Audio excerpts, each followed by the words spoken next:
Bonjour chers auditeurs de la profondeur après la profondeur avec le révérend Daniel Tekri depuis Roma. Nous allons parler ce matin de Abel ou la destinée gâchée. Genèse chapitre 4 à partir du verset 8. Cependant, Caïn adressa la parole à son frère Abel. Mais comme ils étaient dans les champs, Caïn se jeta sur son frère Abel et le tua. Voici quelqu'un. La Bible déclare qu'il vient de faire offrande à l'Éternel. Il était dans la présence de Dieu il n'y a pas longtemps. La Bible dit que l'Éternel avait agréé son offrande et l'Éternel l'avait agréé lui-même. Dieu était content de lui. Dans la suite, il n'a pas réussi maison. On n'a pas dit qu'il a eu mariage. On n'a pas dit qu'il a eu voiture. On dit qu'ils l'ont tué. Et puis ils ne l'ont pas tué en ville. Ils l'ont tué dans la brousse.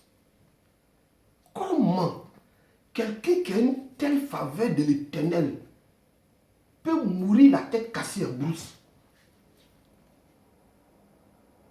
Écoutez-moi. La plupart des enfants de Dieu ont la faveur de Dieu. Tes offrandes, Dieu est d'accord avec. Ta sanctification, Dieu est d'accord avec. Mais tu poses certains pas ici sur la terre qui font que les enfants du diable dominent toujours sur toi.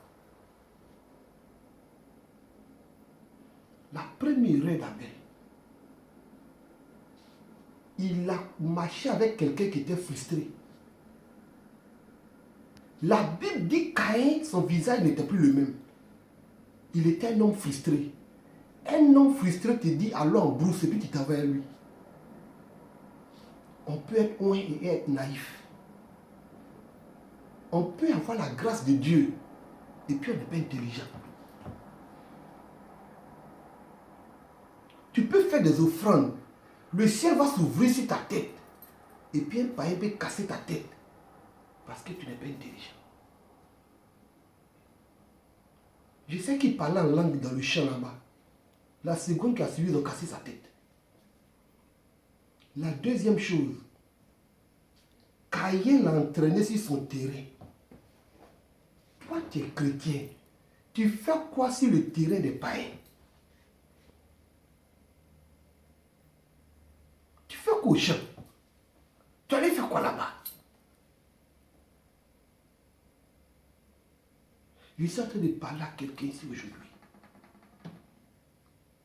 Si tu n'arrives pas à maîtriser la sagesse de la terre, la sagesse du ciel ne te servira de rien.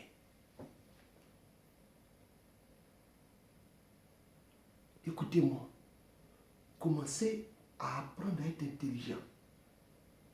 La Bible dit que Jésus grandissait en sagesse, en intelligence et en statut. Toi, tu grandis seulement dans parler en langue. Tu grandis dans l'onction. Mais tu ne grandis pas dans comment reconnaître que quelqu'un est jaloux de toi. Tu ne grandis pas dans comment reconnaître tes vrais amis et tes faux amis.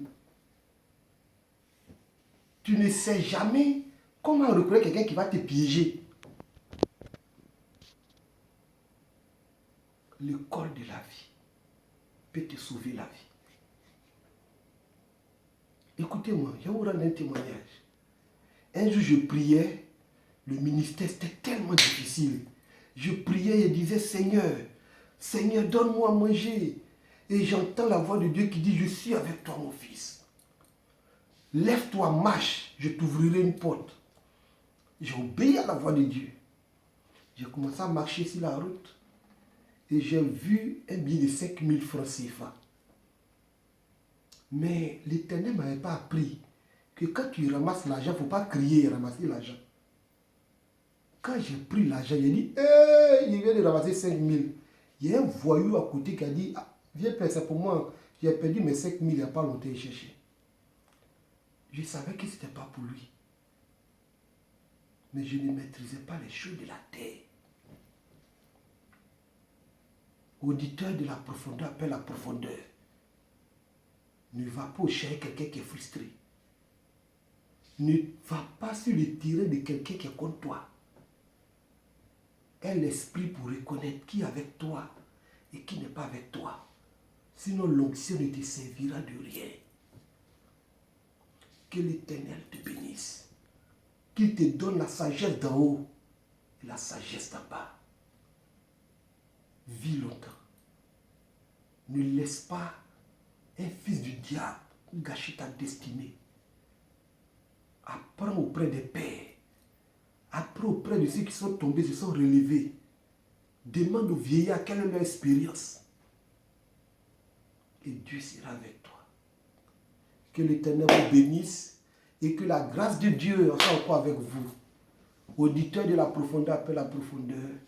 On se retrouve demain. Ciao.